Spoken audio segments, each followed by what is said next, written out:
Hello, First from the Web. My name is Scar, and this is a very special and unique video.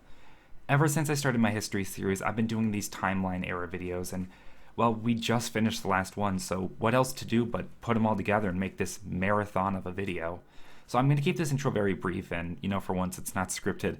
I'm usually scripted on this channel, but thank you guys so much for everyone who has helped me get to this point. I just hit 700 subscribers, and my head feels like it's on fire. I'm really excited and really happy, and that 1,000 is starting to feel ever more realistic. But I'm not going to take too much more of your time. I just want to say thanks, and I really hope you enjoy this video. It's really important to know and learn from the fandom's history, and it's almost 40 years old at this point. It's like, wow. I'm really hoping the fandom finds a better future and we have a much more smoother transition. With the election, how things are looking, I don't know if that's going to be the case, but you do what you can, and I still have plenty of history to talk about, plenty of videos coming, but considering there is no more, for the rest of the year, consider this the last hurrah. But I'm just gonna drop it there, guys. Drop a like if you enjoyed it, subscribe if you're new, and let's get into this. The furry fandom is considered by many people to begin with the birth of Rauerbrazel. It might not have been called furry yet, and it might not look like anything it does today, but there was a small group of fans on the West Coast who were starting to come together. The ignition that started the fandom was a slow burn. Anthropomorphism, as many people will point out, goes a long way back with human history, and still stands proudly in parts of the world. In the last century and a half, anthropomorphism has grown to find a unique place in entertainment. The Industrial Revolution was a definitive period in human history. Many practices became automated and allowed for more efficient production of goods than any time in the past. Among such prestigious inventions, such as the typewriter, the Stephenson rocket locomotive, and dynamite, an efficient means to make paper from wood pulp was created with the help of a steam engine. Books, specifically fiction, became much more available to the general public. These early literary works sometimes took the form of dime novels. These were cheap and covered a large variety of different genres such as fantasy, science fiction, and children's media. As literature became more common, there was a rise in demand as well. Some authors became more creative, and the use of anthropomorphic characters began in its first big debut. Humans in storytelling could only cover so much, but mixing in the animal kingdom offered much more variety. Animals could be used to convey different emotions or bring unique characteristics to a character. Moreover, they added more flavor and allowed some stories to stand out among the crowd. In 1865, Lewis Carroll released a novel known as Alice's Adventures in Wonderland. Another example is the famous Jungle Book, which released in 1894 by Rudyard Kipling. Anthropomorphic literature was being developed for people of all ages. The Island of Dr. Moreau, A Possibility, released in 1896, was the first anthro-narrative written with an adult audience in mind. It covers what would happen if anthro creatures were created in real life, and has a mature atmosphere.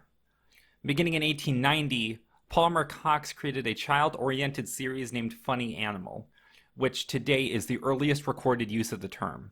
Once the 20th century came, other media forms appeared, including comic strips and animation. In 1923, Bambi, Eine Lebensgeschichte au dem Walde, translated to Bambi, A Life in the Woods, was released by Felix Salten. This book would be adapted as Disney's fifth feature film, and one of the first that used animals.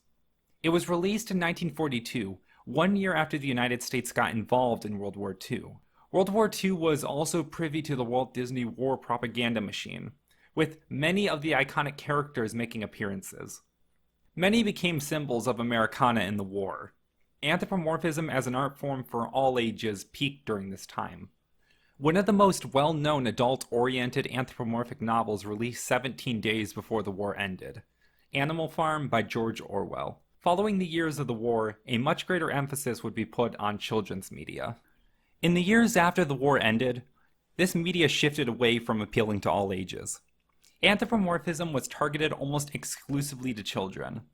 In the 50s and early to mid-60s, all animation that featured animals was usually of a lower quality and did not attract the same adult audience that it did before.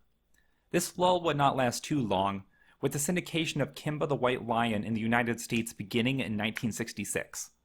Also coming from Japan was The Amazing 3 in 1967. created by the same studio that animated Kimba. 1 year later, Robert Crumb's Fritz the Cat indie comic would revive the medium of adult anthropomorphism. 4 years into its run, the series received an animated feature created by Ralph Bakshi. Unhappy with the direction, Crumb killed off the character in the next issue just a few months later. The Air Pirates were a group of cartoonists including Dan O'Neill, Gary Halgren, Bobby London, and Ted Richards. These four, between 1971 and 1972, created many series of pornographic comic parodies of Disney works from the 30s and 40s. Allegedly, he had some of these copies smuggled into a Disney board meeting out of a desire to be sued by them. A lawsuit did come, and it went back and forth for at least 7 years. In 1978, the Ninth Circuit ruled against the Air Pirates for copyright infringement. The whole event did reinforce the idea, though, that comic serials could combine adult situations and anthropomorphic animals. After the death of Fritz the Cat in 1972, not many anthropomorphic characters existed outside the world of Disney. The same year, Richard Adams released the fantasy novel known as Watership Down. It helped breathe life into anthropomorphism in serious fiction the same way Animal Farm did in the past. In 1973, Disney released the film Robin Hood, which would go on to become a classic for many furry fans. On February 29, 1976, Ken Fletcher and Reed Waller founded a new amateur press association known as Voodie. Voodie was created in the underground comic community and offered a place for artists to experiment with anthros without being approved from big corporations. It was self-defined as the official organ of the Funny Animal Liberation Front. In the early days, Voodie contained little adult material. In fact, a Canadian science fiction fan and artist, Tara Wayne, claimed to write a postcard that stated she was surprised at how little pornographic material was in Voodie compared to other underground comics at the time.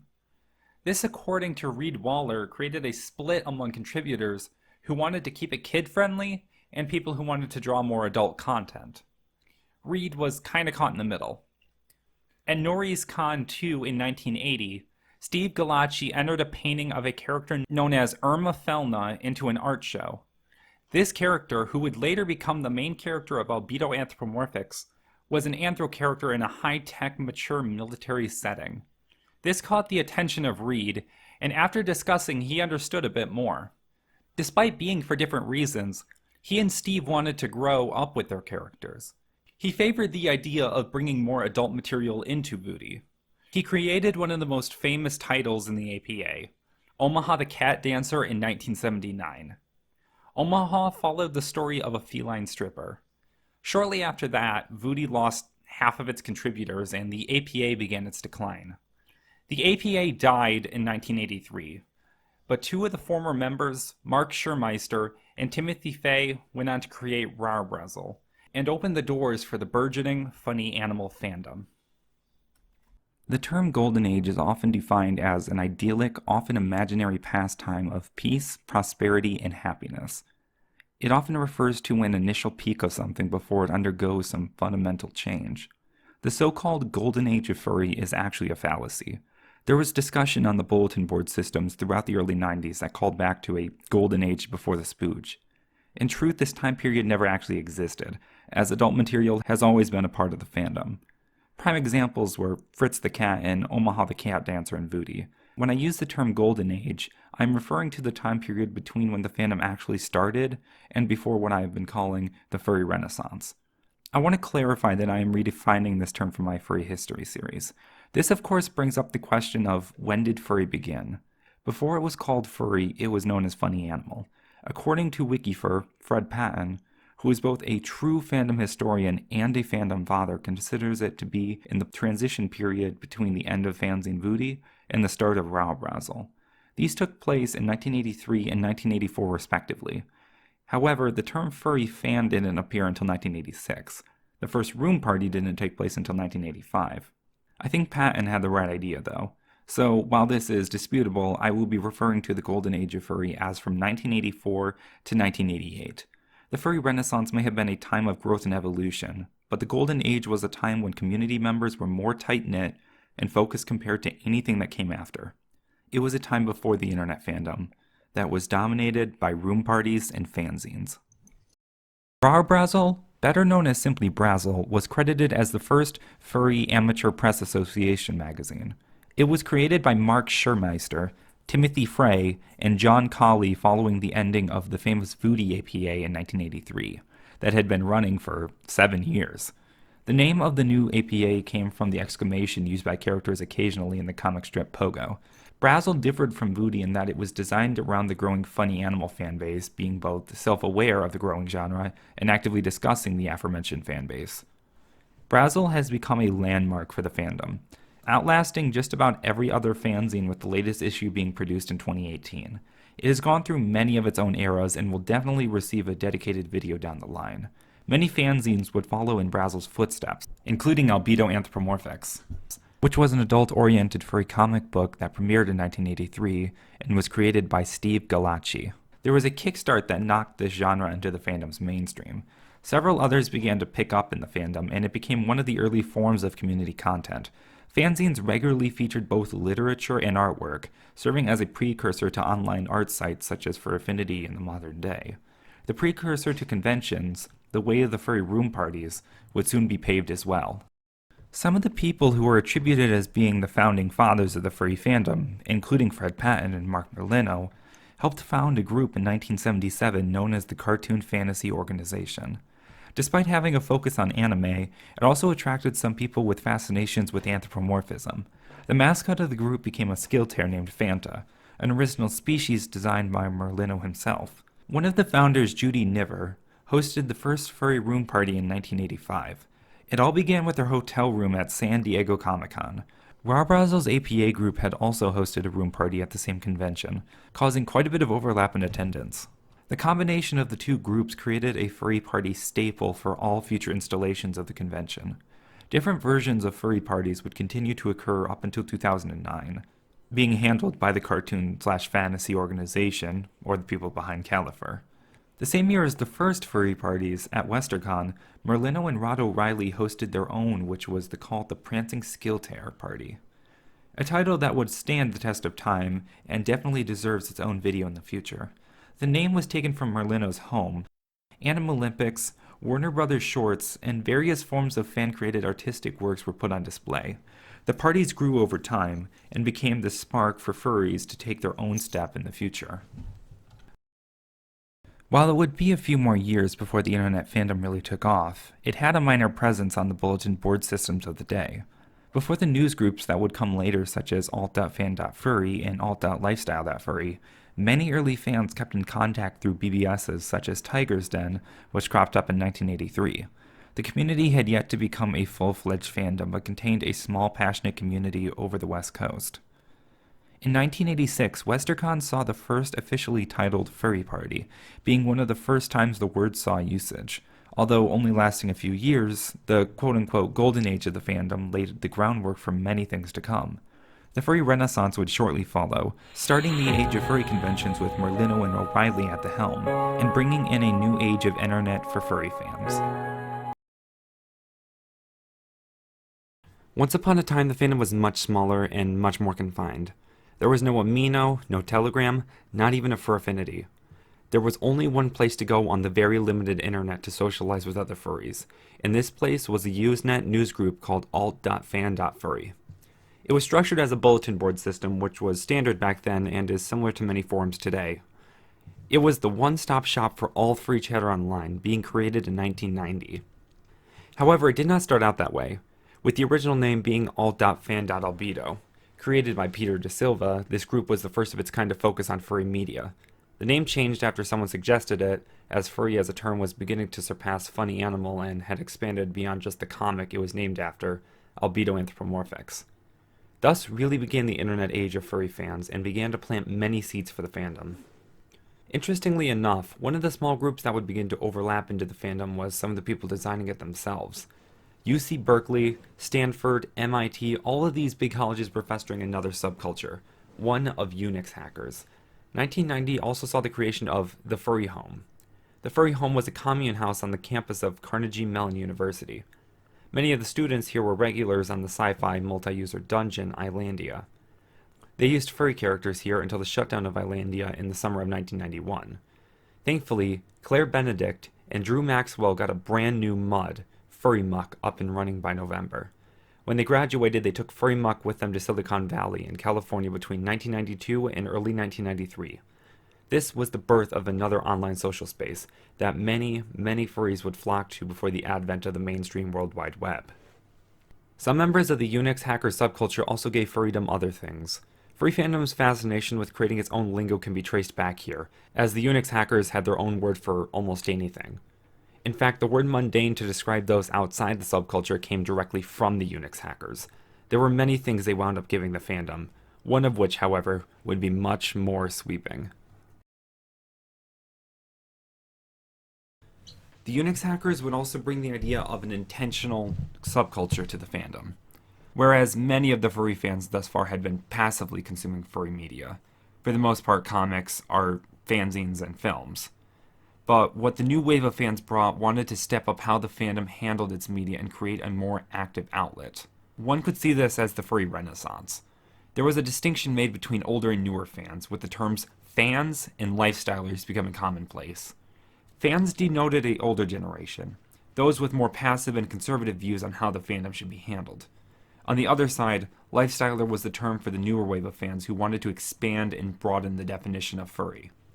The lifestylers were responsible for many of the things we see today, including the idea of fursonas, online role-playing, and even fursuiting.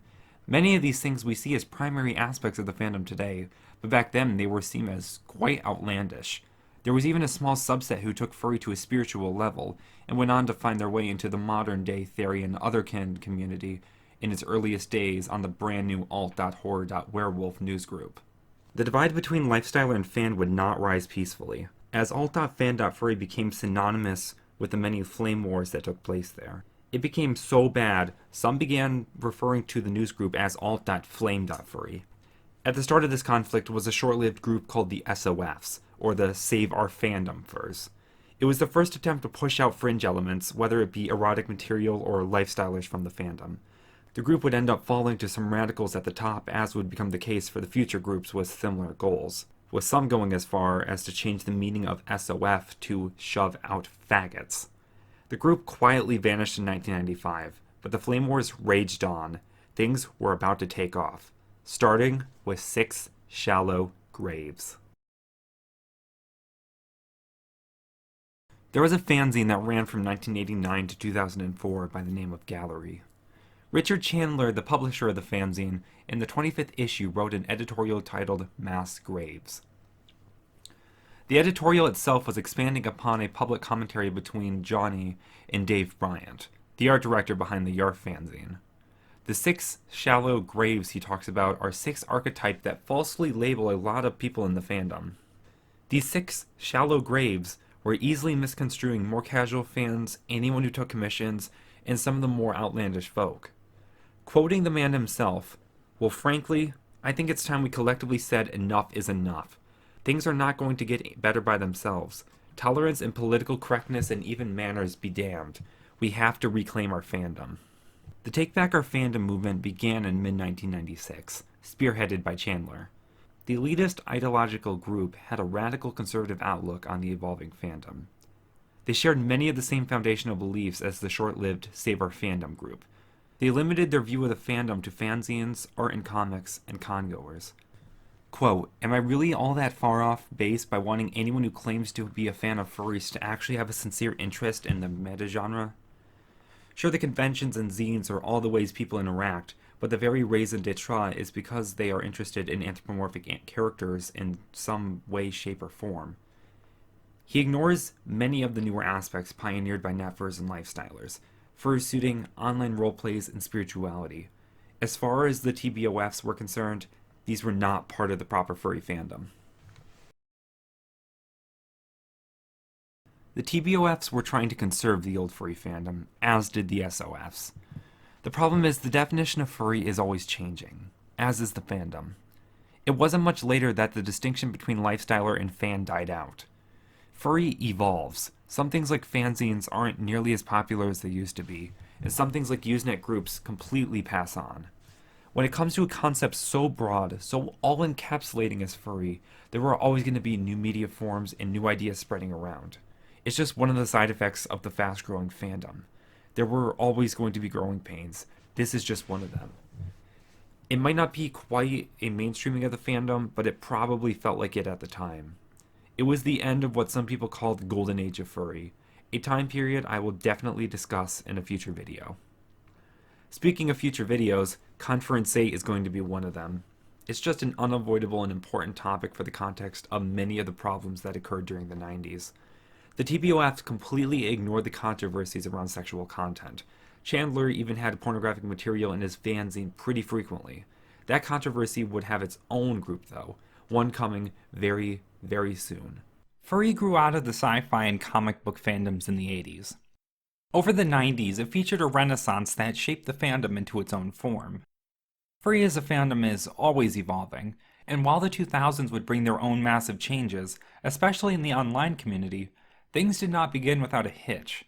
There was a large sense of freedom once Furry first broke away into its own community, and in many ways those translated into the first conventions. I do plan on remaking my conference video after New Year's, but a lot of the information I presented in that video does still hold true. The atmosphere at conventions in the early days of the fandom was a stark contrast to what we see now, as was the broader fandom. The attitudes to the public and media in the early days were teeming with ignorance. Whether due to the newfound freedom or other reasons, this attitude would come to bite the fandom in the butt later. It took a couple of years before Furry would receive its first real media coverage, which at the beginning were mostly for the human interest story. Sci-Fi's coverage of Conference 4 was positive, all things considered, and showcased highlights of the convention back in 1993. Yoo-hoo! How you doing? Susan Hyman is here, one of our Sci-Fi Buzz producers, fresh back from Fur Runs 4. Now, why the fur there? What's that fur? That's for Furry Fandom. It was an anthropomorphic animation festival. What the heck is that? Oh, I thought you'd ask that. That is when you ascribe human traits and characteristics to an animal. Oh. Kind of like. Well, like this picture here. Oh, is that Dan Rather? Oh, that's you! Very good, Mike. Nicely done. They would also go on to cover Conference East, the short-lived unaffiliated brother convention in Ohio in 1996. The good press coverage was very short-lived, and while the attitudes and atmosphere of the early fandom may have had something to do with it, it was far from the only cause of what lied ahead. By the time the internet rolled around, tabloid sensationalist media was something that had been around for a few decades. When the internet hit households in force during the late 90s and early 2000s, information became much more widely available. Media also had an entire new platform, one that was easier to step into compared to a television spot, and further reaching than the radio. There was also a breadth of competition that would continue to grow, with each news company trying to outdo the other with the headlines. Furries were not the first to become the joke of the media, and we are certainly far from the last.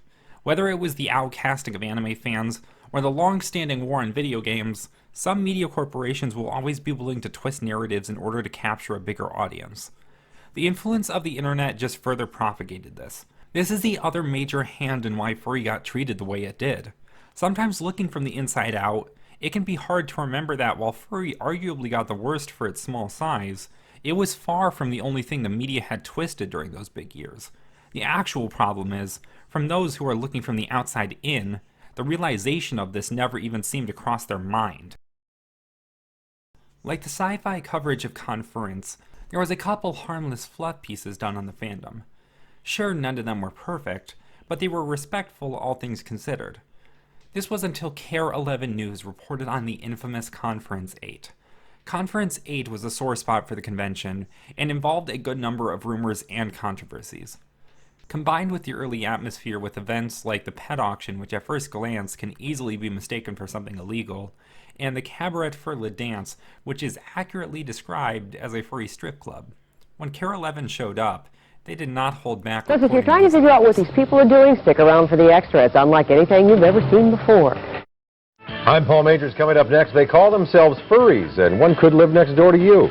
Tonight, enter their bizarre world. It's a trip you won't soon forget. Many of those attending the conference here told us that being furry is just innocent child's play, adults pretending to be kids. But a lot of what goes on here is undeniably adult-oriented, and it's not for everyone. Anyways, opening bid, $2. At the pet auction, for instance, furries bid for back rubs. 1750. And other pet services. The motives that are involved in many different areas would tend to be a little bit controversial. I don't really go in that direction.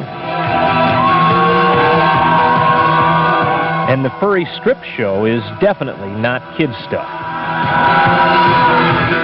While adult events do occasionally happen at modern conventions, it is extremely rare for an official event to reach this kind of level. The worst you'll see in the schedule these days is Cards Against Humanity. So we can get through all the cards? I went from an erotic and paranoid rabbit to Dial M for murder. And couldn't have done it without baby furs. Okay. This is a furry deck. I went from Another goddamn introduction post. to Trying to run a furry convention. and couldn't have done it without. A thieving raccoon. Okay, I think I love this deck. Huscoon, I went from Fervert, to horny as fuck, and couldn't have done it without. Califer. Oh, shit, dog. Take a picture of that and let's tweet it at him. Or adult artwork, which isn't out of the norm for most conventions. And if you are looking, it's not like somebody's going to hand you a black card simply for asking. Unfortunately, the first coverage of furries' adult aspects sparked a real chain of coverage for the late 90s. In October of 97, WSVN TV News published a long TV segment featuring interviews from a couple of Florida furries. While the video has been lost to time, a quote taken from the Press for website reads, "Tonight, you're going to meet people that really believe in their heart of hearts that they are animals, so they dress like animals. This is no joke." From this we understand that there was some level of misinformation in it. Furries believing they're animals is one of the largest misconceptions the fandom would be faced with. That same month, Creature Comforts was published by Mary Claire. Reading the hook line, Mark thinks he's a honey badger, Rod wants to be an otter, and Lori the lioness likes lapping up cream and walking on ledges. Welcome to the weird world of furries, the Americans who love animals so much they want to be them. Again, furries thinking they are animals. The article went on to talk about fursonas and almost exclusively talked about the erotic and weird sides of the fandom. I'm willing to give the furries interviewed the benefit of the doubt, but these articles paint an image of a fetish-oriented fandom that just simply wasn't the case. And some of the quotes further propagated this. The train just continued. Heavy Petting in Loaded magazine, March of 1998. Considered by some, and myself, to be the most infamous coverage of the fandom, which featured interviews of zoophiles and bad-mouthed Conference even more. Again, we can look at some of the misconceptions, another big one being, all furries are zoophiles. This article even used such eye-catching quotes like, "As part of my research, I masturbated wolves and collected their semen." Quote, "I have spent 2 days in mortal fear of developing an inexplicable erection." There was a couple of middle-of-the-road press reports that weren't too bad, but none really quite represented the fandom correctly either. October 1999. Eurotrash from the UK basically spent an entire episode ridiculing the fandom in Conference 10. The next major negative press came in 2001, when Vanity Fair published the infamous Pleasures of the Fur, which focused on some of the fringe elements. After George Jurley attended MFF hoping to find some spicy material, he settled on the embarrassingly open-spoken plushophile Kenneth Foxwolfie Gallen, and a sex researcher, Catherine Gates, who spends a lot of time talking about things outside the fandom. The article isn't strictly negative, as it does talk about some of the honest aspects of the convention. The kicker this time is that the balanced tone and mainstream status of Vanity Fair led to this article reaching many more faces than the predecessors. Also, not all furries are plushophiles, kind of painting that image, and why do you need a sex researcher for a convention? The pain train for furry just chugged right on, with Sex2K's Plushies and Furries airing on MTV in January of 2002. Wearing a fursuit can be sexually arousing. Half of a sexual appeal for a fursuit isn't for just, someone in a costume. It's for the fursuit. The fact that you're having sex with someone who is he's all furry, he's got, this furry sort of head, big ears and a muzzle and stuff. That's what half of the appeal is. Honestly, at this point, I don't even feel like I have any more to say. I'll just show a clip. they got that right. The furry fandom did begin in the 1980s. Furry is very complicated. It's something a little different to every person, I think. This is accurate, if not a bit downplayed. However, I think what they failed to mention was that being furry can mean something more innocent to the individual.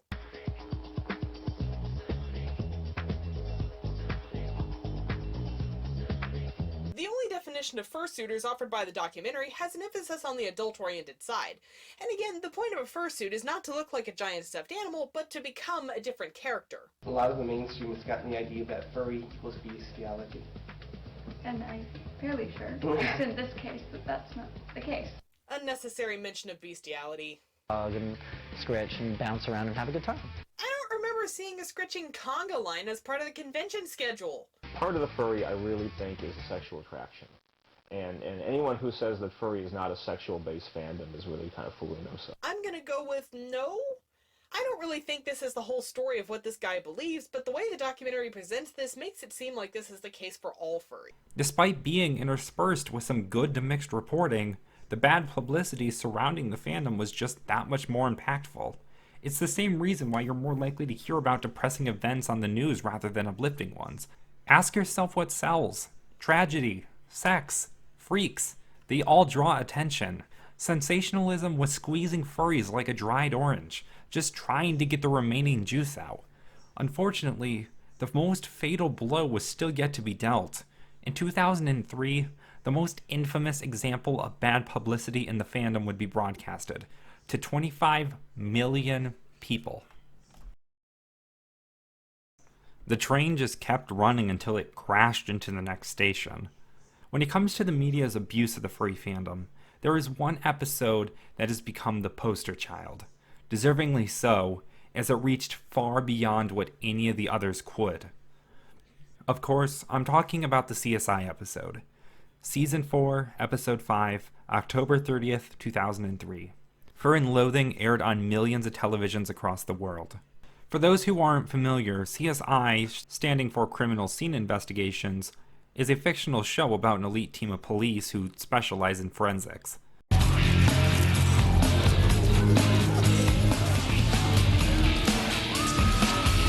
Excuse me. I'm Catherine Willows. I'm with the Crime Lab.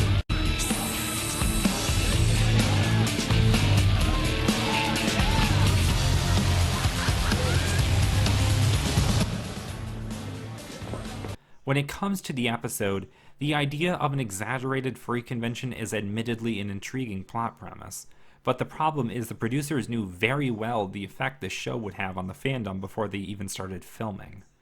In August of 2003, the producers of CSI reached out to the furry fandom directly. They got in contact with Saber Fox, aka Dark Fox, who is the head of the SoCal Furs Yahoo group. Initially, they were hoping to find some actual furries in Southern Cali to fill the extra roles.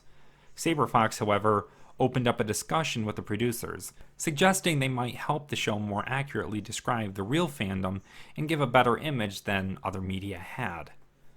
One non-disclosure agreement later, Saber and Kyle Fox received drafts of the script for review. After pointing out many of the factual errors and misconceptions within the script, they sent in their feedback with pictures of real conventions. The producers decided to closet the furries and proceed with the original script, disregarding any of the advice. Saber made many posts discussing his frustration with being stonewalled and the inevitable damage that the episode was going to cause. Only 10 local furs decided to answer the extras casting call, with the rest being overtly cautious about stepping onto the show. The vast majority of the people shown in the episode were just paid actors, including every fursuit excluding Java. Once the episode finally released, the fandom reception was universally mixed. Just about everybody agreed that it misrepresented furries and fursuiters. A couple were amused by it, and on the other hand, a couple saw it for the real trouble it would end up causing. The sour reputation of the fandom, even among many people today, is a testament to what impact the single episode of a popular show had. While attitudes at the time weren't quite the disdain many modern furries have towards the episode, I think that is just attributed to no one seeing what it would become. Job loss, bullying, and possible criminal attacks are just a few of the things members of the fandom have been faced with. Furry's evolution into the modern internet wouldn't be smooth either. Attitudes toward the media would slant further toward disdain, and they would remain that way for a very long time. As previously mentioned, while there was some frustration over the CSI episode, it wasn't super widespread in the beginning. By 2003, the media's abuse of the fandom was nothing new, and probably didn't hold the same shock value it did back in the late 90s. Once the sweeping effects of the fur and loathing appeared, however, things changed. The ignorance shifted to a straight-up anti-media attitude. Many members of the fandom, notably public figures such as the head of conventions, often did not want to talk to most media outlets. This kind of status quo led to most of the attention around the fandom either comprising of no actual involvement with the fandom, or small furries who decided to answer independently. Reasons could include being naive to the point of believing they could break through the sensationalism. This is one of the greatest dangers we face. The eager furry who feels that this is my opportunity to save the fandom. I'm going to save all of us by giving these people the real story, and I will be a hero. No, you won't.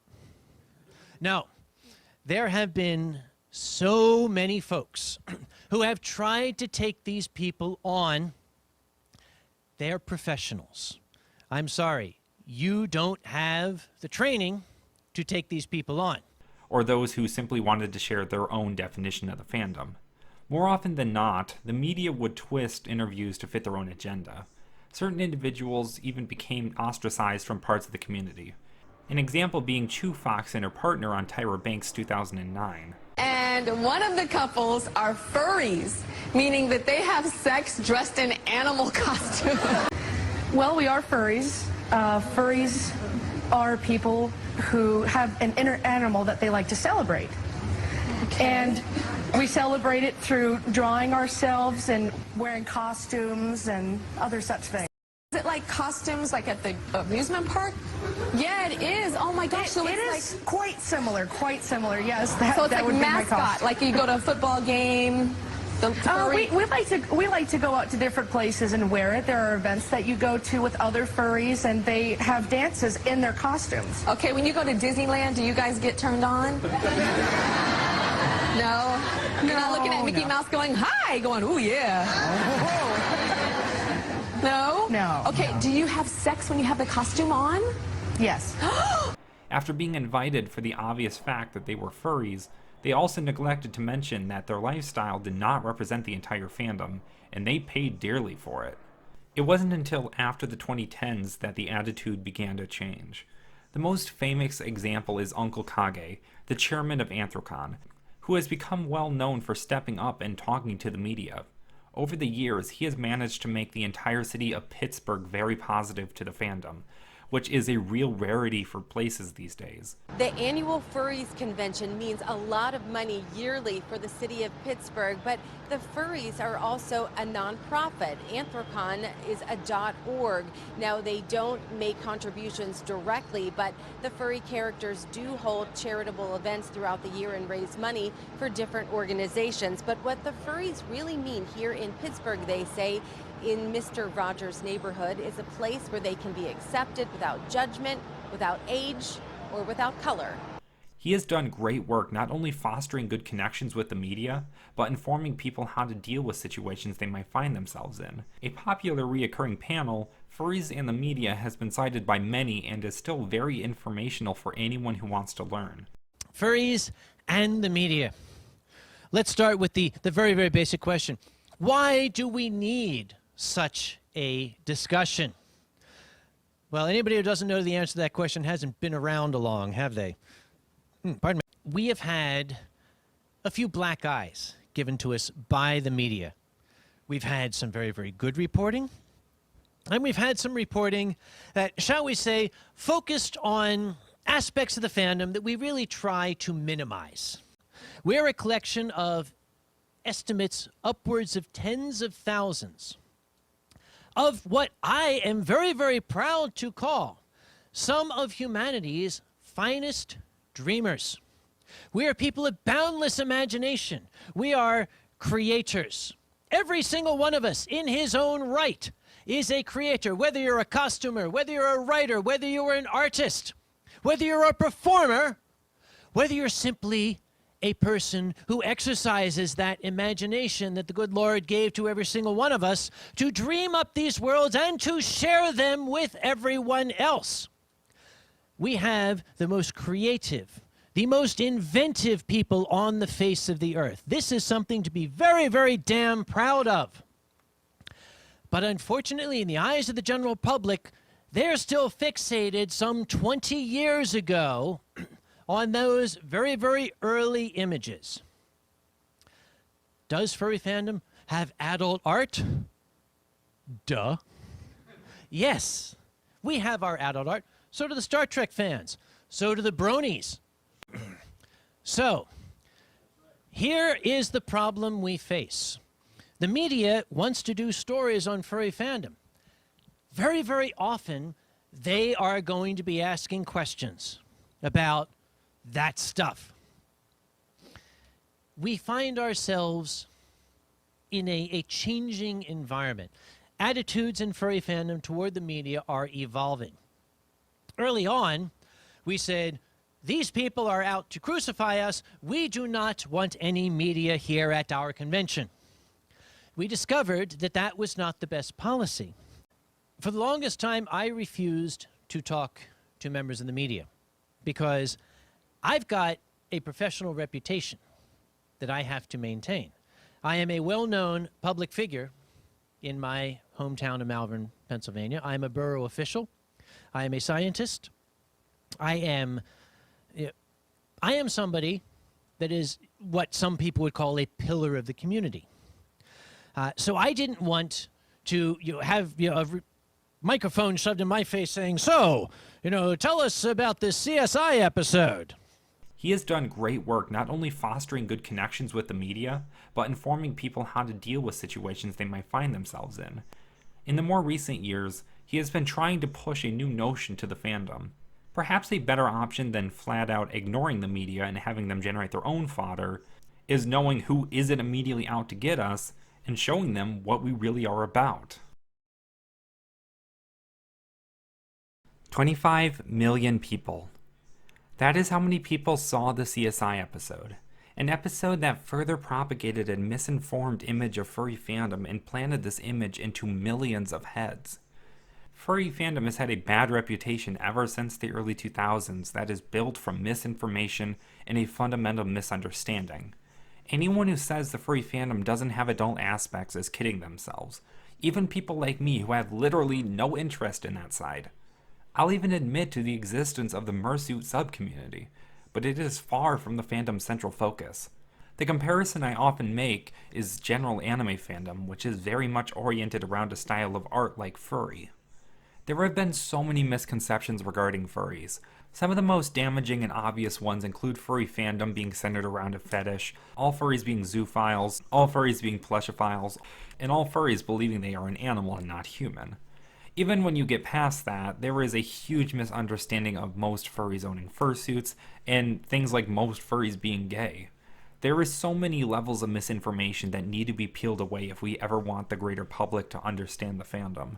The ironic thing is, as I always love to point out, is that one of the biggest aspects of furry community is its diversity.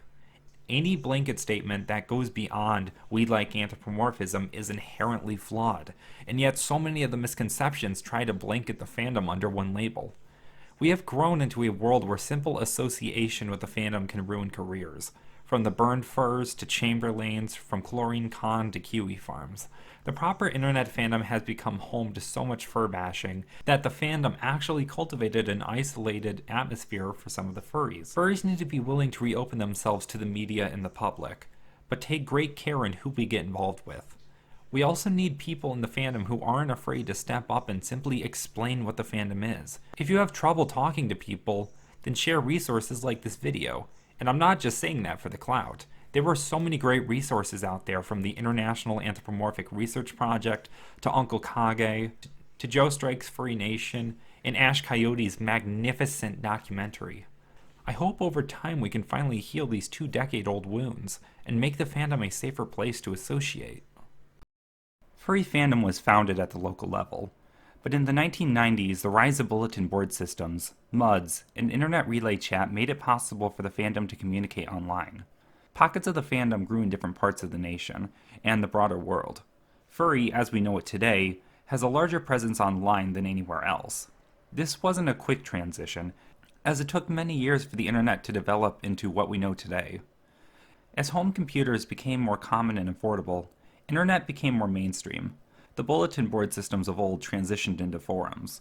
Artwork, which had long been a core aspect of the fandom, could be for the first time shared online more easily. YERF, a notable furry archive site that featured exclusively safe for work and non-suggestive content, started in 1996 and would run until 2004.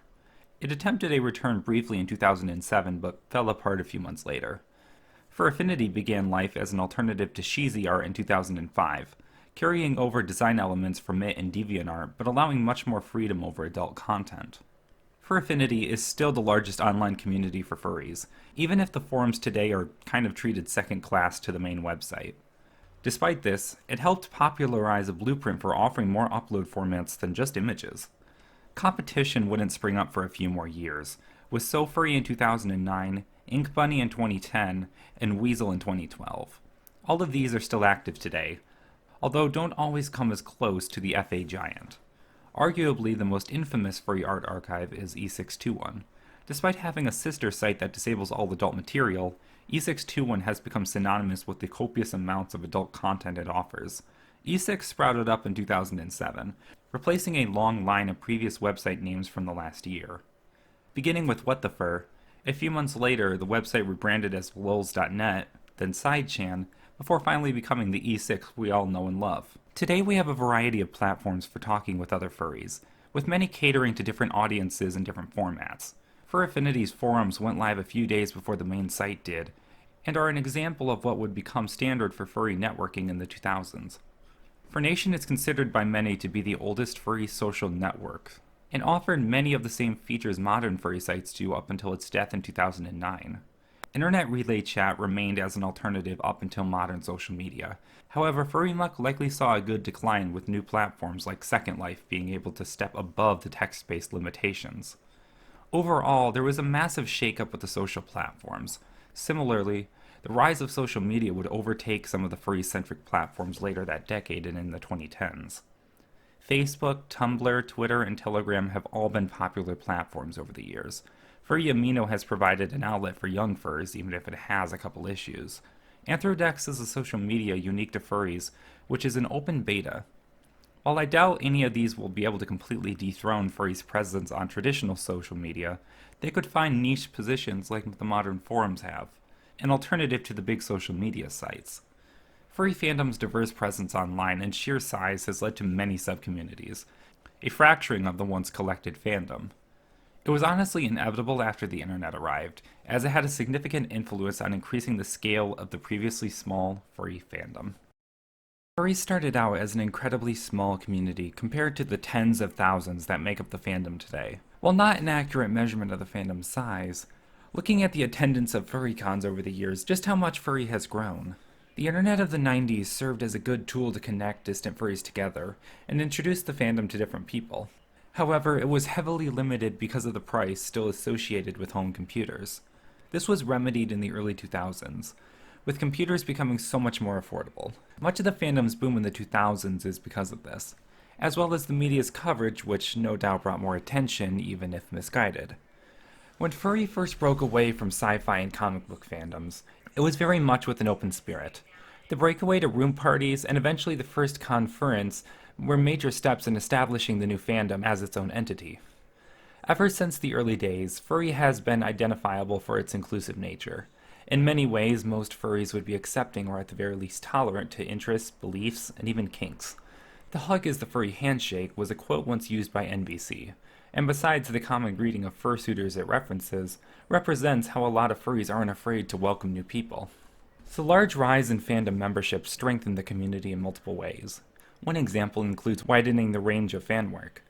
Drawings in fursuits have long been identifiable examples, but animation, music, plushies, and even miniature sculptures can be too. Despite many of these being niches, Each at least has several creators, some of which even offer commission services. Commissions have long been a staple of the furry fandom and offer a way for people to make their own living. As the number of artists and consumers grow, the more the furry economy grows. The increase of fandom membership also led to a massive rise in furry conventions across the world. Some major conventions were in place before Y2K, such as Anthrocon and Eurofurence. Other big names for modern day have risen over the years since. Examples include Midwest Fur Fest in 2000, Megaplex in 2002, Furry Weekend Atlanta in 2004, and Texas Furry Fiesta in 2009. As of the time of writing, there was over 100 different conventions. It is worth noting that conventions do come and go over time, so the number regularly fluctuates. At the mercy of this reality is Conference, the fandom's first convention, which died in 2003. On a brighter note, the staff would breathe life into Califer, which carried over many traditions until it bit the dust 2 years ago. The growth of the fandom evolved furry into what we see in the modern day. The internet played a major hand, opening the doors for many new people to join a mostly welcoming community. With the floodgates open so wide, infamous individuals were inevitably going to spill in. By Y2K, elitist individuals and pocket communities were not brand new. This flavor of drama had been felt before with the Take Back Our Fandom movement and the divide between fan and lifestyler. Although each differed in goals slightly, elitist movements would continue into the early 2000s. While each would ultimately fall apart, often comprised of hypocrisy and undefined borders, there were some people that believed they really did hold merit. Most of the aforementioned drama took place during the Furry Renaissance, an era that culminated with the rise of the burn furs. This is a video I have a dedicated topic on. In fact, it's one of my first. Despite showing its age, the video adequately talks about one of the most contentious time periods in the fandom history. For those uneducated, a person by the name of Squee Rat wrote a rant post talking about how they believed sexual aspects of the fandom were directly harming it. A job interview gone wrong after a portfolio containing anthro art eventually led to an attempted movement with an intent to whitewash sexual aspects from the fandom. An inherently flawed goal and complete lack of structure led to a disaster that most of the fandom shook its head at. An extreme counter called the Freezing Furs ultimately suffered similar issues, festering a culture that behaved no better. The entire debacle was dubbed the Great Internet Furry Flame War, marching on from 1998 to 2001. A movement known as the Burn Furs 2 arose a few years later in 2005. A distinct lack of content and documentation online leads me to believe this didn't gain nearly as much traction as its predecessor. A few years after, it changed its name to Improved Anthropomorphics to distance itself from the rough history of the Burn Furs. I would say this death was slow, but it's hard to even tell if it ever got off the ground. To my knowledge thus far, there haven't been any other major attempts to try and change the fandom dramatically, at least none with any weight, although other issues would propagate down the line, especially in more recent years. The Burn Furs did help kill the distinction between lifestyler and fan, a previously very heated debate. In the midst of the Flame War, there were several media pieces that portrayed furries in an overwhelmingly negative light. This is what I spent most of my last video talking about, and in the years after, the fandom would begin to feel the effects of what went so wrong. As discussed in the previous history video, attitudes towards the media were originally more dismissive than antagonistic. This changed once people started becoming more aware of how the public at large was digesting the information. CSI may have not been the worst offender, but it definitely became the smoking gun with its wide audience. It's gotten to a point where the CSI episode has become a meta meme within the fandom, among insults like "yiffin' hell." Laughing at furries on the media was still common throughout the 2000s. While it was not nearly as damaging as some of the first features, there was usually just enough gray area to keep the stereotypes in the fandom alive. In Furries vs. the Media, I covered many examples of media features that hurt the fandom's reputation. Doing the same would take away from the main theme of this video, but as the fandom size grew, so did the amount of press coverage. Looking at the timeline on Wikifur, there is a ton of examples of both positive and negative features, and it's spread into the online space. It is often interesting when people get involved with internet culture for the first time. It can be a bear hug of sorts, depending on where one winds up. Online, it is a lot easier to find yourself among unsavory people than it is in person. The obvious reason is the level of anonymity, even if not complete, that being online offers. More than likely, someone isn't going to jump through all the hoops to find you in real life just because you said something unpleasant. Going beyond that, reasons for cyberbullying can just be an extension of real-world counterparts. Sometimes the people are just trolls, who find it humorous just to make someone else feel misery. Furry fandom has ever since its debut online been a target. Bullies, trolls, and misinformed individuals who have all contributed into what would come to be called fur bashing. Fur bashing was a real issue once the World Wide Web came to fruition. With home computers being much more affordable, the number of furries had greatly increased. With the misinformation spread by the media, there was a lot of people ready to exploit it. Throughout the years, waves of hate that were driven toward furries led to a lot of isolation. This theoretically would help reinforce the online exclusive culture for many furries. While there is a debate over whether there actually is a furry closet, I argue there is. While it's not the same thing as the traditional closet, the misinformed nature of the general public made it difficult for people to express their interest in public. This holds true even today, especially for the large younger side of the fandom who might have issues simply telling their parents about it. Young furs are an entire discussion video in themselves, so I'm not going in depth this time. But the amount of anti-hater memes shed light on a generation of furries who grew up with this public attitude towards the fandom. Some people on the internet went as far as to create anti-furry, aka anti-fur specific websites. Vivisector, Crush Yip Destroy, God Hates Furries, and many more were built around critiquing aspects of the furry fandom in a variety of different ways. Other websites such as Something Awful, Kiwi Farms, and 4chan, in its early years, while not primarily focusing on furries, featured anti-fur subgroups. While some of these websites are defunct now, they were still examples of this eccentric fanaticism. One example that comes to mind is an article that was released around the time of Zootopia. It is important to know there is a difference between trolls and people who just don't understand.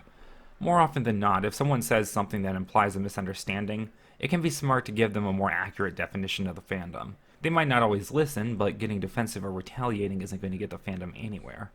The only way to change people is to educate them. Thankfully, fur bashing on the internet is a fraction of what it used to be. You will find fewer people trying to go for the throat of the fandom, if any.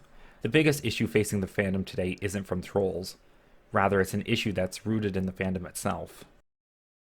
While inclusiveness became one of furry's most identified aspects, it's a double-edged sword that can cause issues for the fandom even today. Most furries do have a limit on what they will tolerate, including when it comes to people who will make decisions or mistakes that can harm furry's already fragile reputation. Furry is by far the most welcoming community you might come across, but at the same time, it has pockets that can turn into living nightmares. Learning how to navigate the fandom is something you learn over time, but if you get caught in the wrong communities, it can negatively impact your experience dramatically. This is only heightened with the continuous growth and division the fandom lives with over time. Drama has almost become synonymous with the fandom, especially in recent years. It's something that the fandom has been dealing with for an extremely long time. I personally believe it is a side effect of the fandom's inclusive nature and the sheer diversity of the fandom. So many times, drama of various kinds can be traced back to one or few individuals who have just spoken very loudly. The more people that associate with the fandom, the more common these become. One of the ones that's thrown around a lot is people with an interest in anthropomorphism or anthropomorphic animals. That last one's pretty good, and that's sort of the one that most of the fandom sort of accepts. Of course, for psychologists, we like things difficult, so we're not using that one. For our research, we're very simple. A furry is a person who calls himself a furry. Yeah. We got a grant for this. Furry's definition has always been up for debate, just because how complicated defining this fandom can be. While good drama can occur, I am talking about the incidents that result in very little positive change, if not negative change. Ultimately, drama is inevitable. There is nothing that can be done about stopping it. What can be done is the fandom can learn to mitigate incidents and try to avoid it where possible. Many incidents only fester because people engage in arguments rather than forming positive discussions. I don't care what the debate might cover, a healthier approach can always do more good.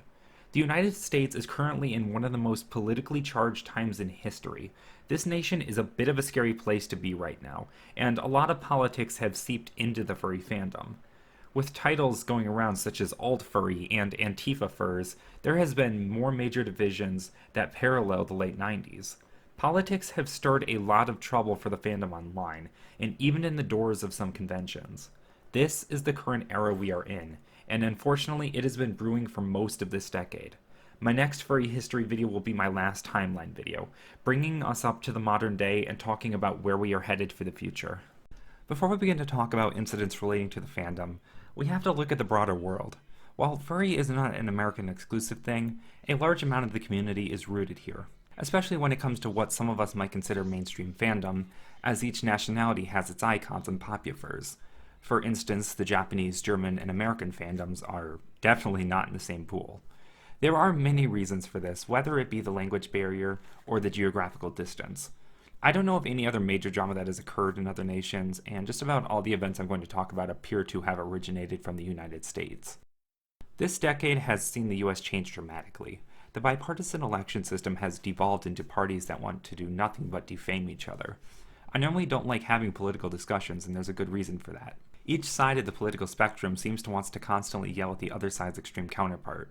The right can shout at Antifa, and the left can shout at the Proud Boys. Some are denouncing Black Lives Matter as a terrorist organization, and others consider Trump to be the biggest danger to the country out there. I'm not picking sides here, as every case can be debated upon for hours. But there has been so much arguing that politics in and of themselves have become a toxic subject. My expanded family is quite large, and every year we used to all meet up and go to the family reunion around Christmas. It's been running for over 20 years, before I was born, and this year it is looking like it's never going to happen again. So much of my own family has head so far up the butt of politics they can't even stand to be in the same room as each other. The United States really hit this low in the years leading up to the 2016 election. Donald Trump announced that he was entering the next presidential race, and a lot of people didn't take him seriously. People backed him through the primary, as they did Hillary. Then Hillary was exposed with her emails, and a lot of the left lost faith in her. Trump won office, and the nation has kind of been at war politically since. Over the course of the last year, COVID-19 and the federal government's handling of it has only added fuel to the fire. This political charge has seeped into parts of the fandom. Furry has a bias towards the left, and as such there have been more issues associated with radical liberals. There is also a level of bias against those who are further right. The number of political liberals also ties into the social side of the fandom, which is much more one-sided. I do want to point this out, as it bears weight on the incidents I want to discuss. There have been issues on both sides of the spectrum. Despite what some people tell you, this is not a one-sided topic. Ironically enough, the furry fandom has had a major issue with misinformation. You can find a lot of people caught between arguments, often never understanding everything. Each side has two stories, and it's important to learn as much as you can. This is my first step anytime I begin talking about a debate, and carries through the rest of this video. Some of these topics are controversial ones, some not so much. The same rules apply. Keep the comments civil, please. There have been numerous individuals who have received a ton of drama their way. Being a notable figure anywhere will garner some haters, but sometimes people get loud enough that a person can essentially become dethroned. I am not and never will be okay with cancel culture, as more often than not it creates a bandwagon effect. Sometimes evidence to support allegations becomes thrown to the wayside in favor of just punishment. Griffin is best known as a comedian who got involved with the fandom in the 90s. Over the course of his life, he's worked as a cop, performed as a musician, and performed as a comedian at dozens of conventions. He is for sure getting a history video next year, as there is quite a bit to talk about. Griffin has come under criticism in his past for his style of comedy, and a couple of remarks he has made. In 2017, Griffin received a ban from Anthrocon. The decision was carried out by the board of directors while not giving him an honest answer as to why. The official response was that his show was on the decline and they wanted to open up the stage for more popular acts. Despite the fact that the show constantly brought in more attendees than other performers, and the prior con had a cumulative 25 hours of empty floor space on the main stage, where he always performed. Two speculates that it was because certain directors were on board with him being called a Nazi and just wanted him out of the convention. He refused to attend future Anthrocons because he didn't believe in the social climate the staff was breathing. Zosh was at one point one of the most popular furry artists in the fandom, and has a long history going back into the early 2000s. He's worked on the staff team at Furfinity, and founded his own furry image board known as FurPlease. In early 2018, he was called out for allegations alluding to rape. He released a testimony and a bunch of chat logs to contest the testimony of Furality against him. Some argue that the log is given more credibility. Others are quick to point at earlier stories of alleged sexual misconduct. Zosh received a large amount of backlash from many people across the fandom. All things considered, he is still doing really well for himself with over 1,500 patrons.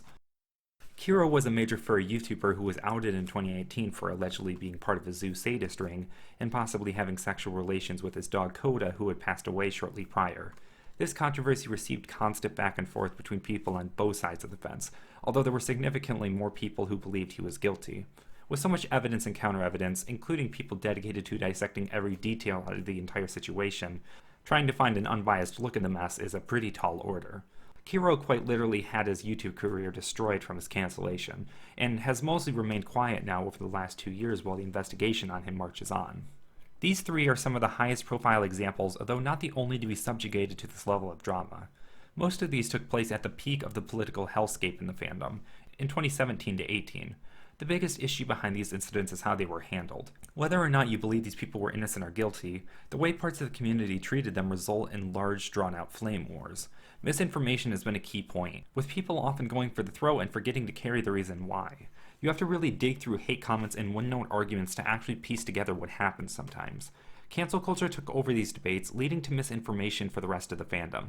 There were also incidents like Kiro where the people dishing out the evidence took it to Twitter instead of the police first. Furthermore, both sides of an argument might not be entirely in the clear either. Individuals were not the only ones targeted, though, as entire groups were put under a heated microscope. Unlike the burned furs and associated groups, the antagonists this time around didn't feel the need to give themselves a name. The community surrounding them has done it for them. On the far right, we have what have been dubbed the alt-furries, and on the far left, we have what have been dubbed the Antifa-furs.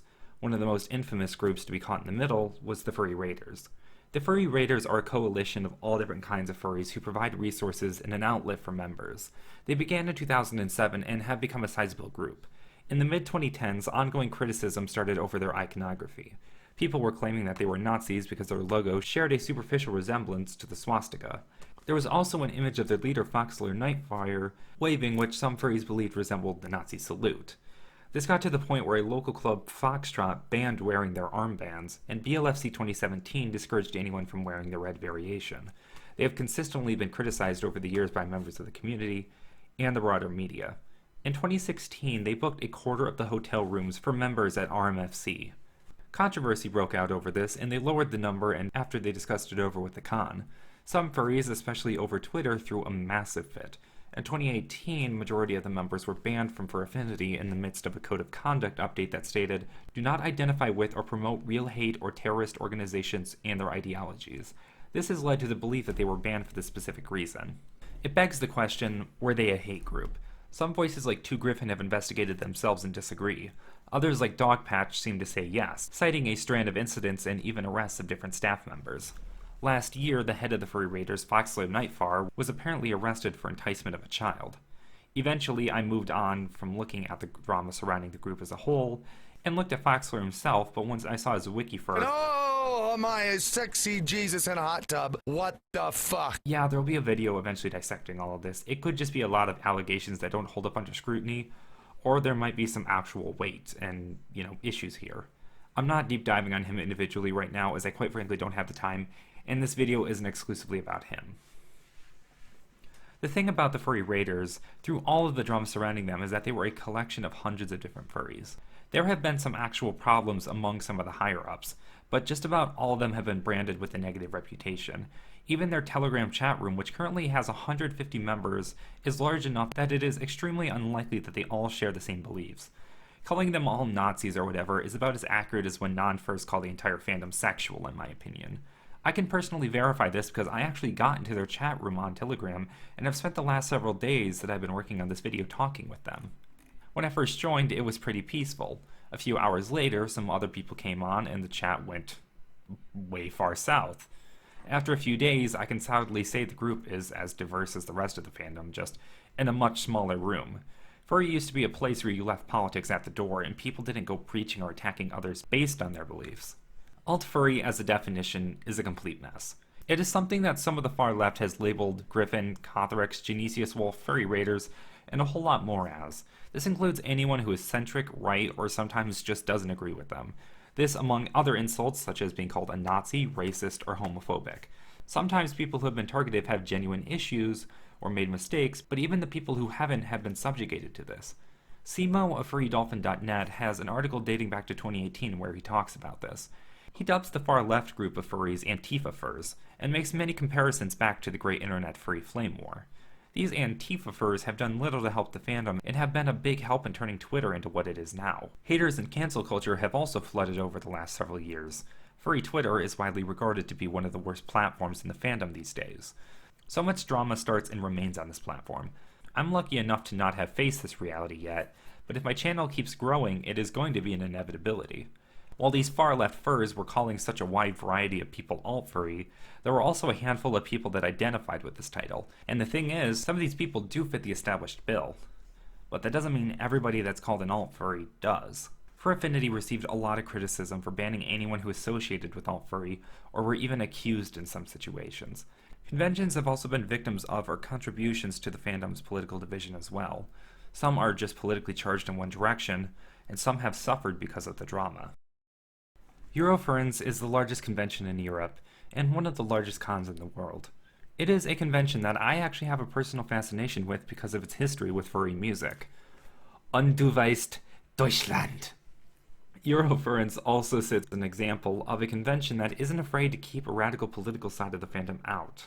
It says directly in their conbook's code of conduct, you are not allowed to wear, display, or otherwise propagate symbols of forbidden organizations according to the 86 and 86A of the German Penal Code, or symbols relating to the groups associated with the alt-furry movement. They outright call the far-right group out and push to keep them all away. When talking about actual alt-furries, this makes sense, as this is Germany. The law, as previously mentioned, already bans anything attached to banned organizations, including Nazism.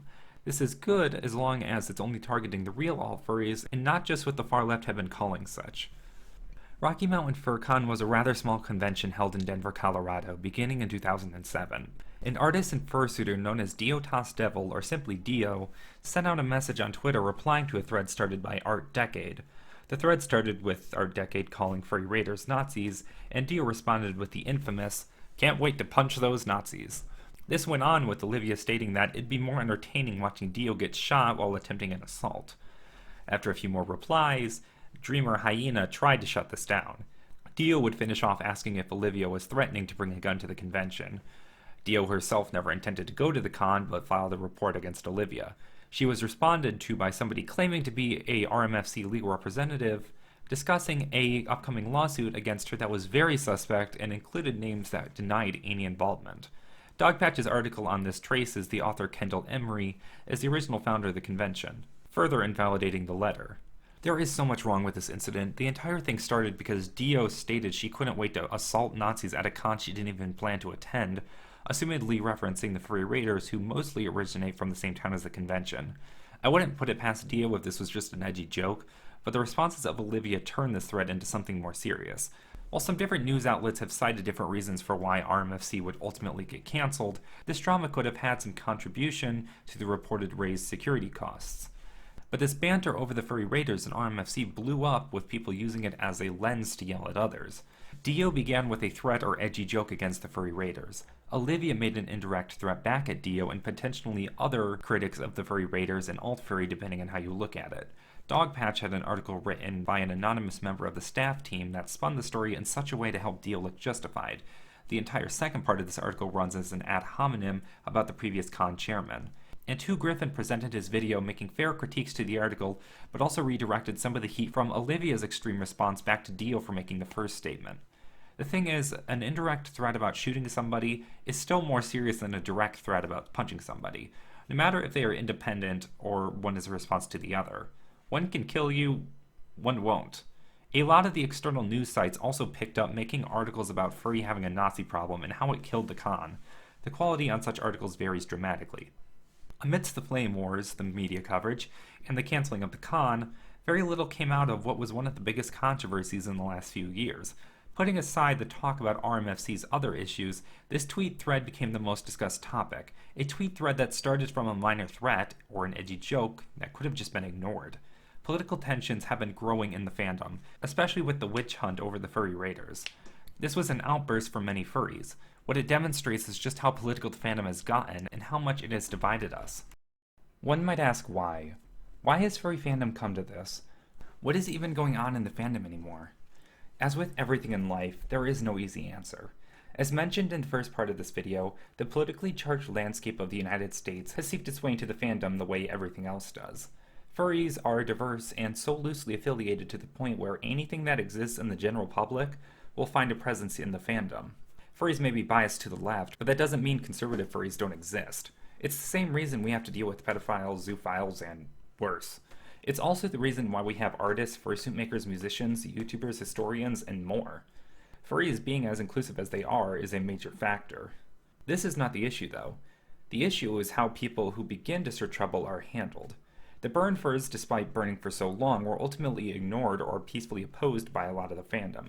The problem with the politics these days is that people constantly retaliate and add fuel to the fire anytime a spark is found. Twitter has become the poster child for furry flame wars and is slowly being abandoned by many members of the fandom. Those who aren't are using blocking features to keep those array of trolls, uncivil debaters, and politically charged individuals off their feed. This does present its own bunch of issues as well, like echo chambers, but again, that's not the point of this video. If a block list is formed of individuals that an extreme political furry deems as alt-furry or Antifa furry, then it is very common for people to get grouped in and receive a bad reputation even if they weren't part of the other extreme. I personally advocate for Anthrodex, which so far has proven to be a safe alternative to Twitter, and if it ever takes off, there's a good chance I will transfer there completely. Some people believe a lot of this user base on Twitter migrated from Tumblr after its crackdown on subsequent death for many users. Tumblr used to be a rough spot for furries, and many avoided it. The good news is that furry is a very localized fandom. You can migrate to a different platform and find entirely new kinds of furries. There are other platforms than Twitter, each of which have better people on it. The underlying issue is that the fandom needs to stop engaging in flame wars and be able to respect people who might have different opinions or beliefs. Those who can't are the real problem and have been tearing this fandom apart for the last several years. Furries also need to stop when a controversy begins and take a step back before jumping on a bandwagon. This is the driving force behind cancel culture and is the cause of so much drama in the community. Ever since the beginning of furry fandom, it has been defined by two different things: the growing fascination with anthropomorphism as an art form, and the freedom and inclusivity the original furries founded when they broke away from comic book and sci-fi fandoms. Through all the ridicule from other communities, the media, Hollywood, and dedicated anti-furs, the majority of furry remained a place where you wouldn't be judged. In my Burn For video, I said that on a foundational level, I agreed with them on needing to draw a line. I think I now have a more revised answer. In my opinion, not only do we need to take a stance against furries who do things to harm others, we also need to ignore people who try to attack others because of beliefs or create bandwagons. At the same time, when an issue crops up, furries need to be civil and open to both sides of the argument. It's time for the fandom to mature and grow up again. After talking about this, it might be hard to believe that there is a large side of the fandom where most of this doesn't occur. As previously stated, furry is very localized to each platform, and almost all of the discussed events have been focused significantly on Twitter. And while the number of controversies has been a little high, not all of the mainstream furry fandom has been involved. Even those who have been aren't all main problems. At the end of the day, I still respect many articles Dogpatch puts out. I still follow 2Griffin and find him hilarious. I still appreciate the Anthrocon board of directors for all the work they do running the con. And I still don't brand anyone who associates with the Furry Raiders some alt-right Nazi without giving them a chance. And I still love those close to me even if they do have different political views sometimes. You can still follow these big groups or individuals even if you disagree with them on certain things. Don't ever be afraid to express your opinion, even if it's unpopular, and even if some false furries will attack you for it. Furry can become a better place without sacrificing its inclusive nature. We just need to learn to respect others' beliefs and in some cases outright drop controversial topics at the door. I very strictly keep politics off my Twitter, and whenever I get into discussions, I remain civil. I do this because I feel like it's a standard that should be set for other members of the fandom. Even though you shouldn't be afraid to have your own opinions, you need to ask yourself, is this really the place and time to talk about it? Does there really need to be a debate about this in this setting? Or can you just set it aside and celebrate anthropomorphic animals? To me, it does feel like the political fire has died down somewhat over the last 2 years, even if not completely. There are contentious topics and arguments, but they aren't nearly at the level they were back in 2018. Then again, I don't always keep up to date with everything going on in the fandom. One of the most heartwarming things I've seen recently is watching some conventions carry on digitally, and people who spend a lot of time making virtual reality recreations. I have a habit of being really optimistic, but I do think furries could be phasing out of the political war in a little bit. My biggest fear is the upcoming presidential election that could start this whole cycle over again. Only time will tell where the fandom is going, but until then, you can do your part to help build a better fandom for everyone. Anyone who's made it through this marathon, I owe you a lot. It shows me you're just as excited as I am about the fandom's history, and I hope you've learned something. If you want to support me and this kind of stuff that I do, I have a Patreon down in the description. And if you want to stay updated more directly, or just be able to talk with me, I have a Discord that's completely open. Anyone can join as long as follow the rules, and you can subscribe for like pings for all my channels and projects and whatnot. But other than that, guys, thank you so much. I hope you really enjoyed this movie, this documentary, whatever the hell you want to call it at this point. But that's really going to be it for me. I expect a few reviews coming out this year, but other than that, I will see you guys in the next history video in 2021. Stay tuned.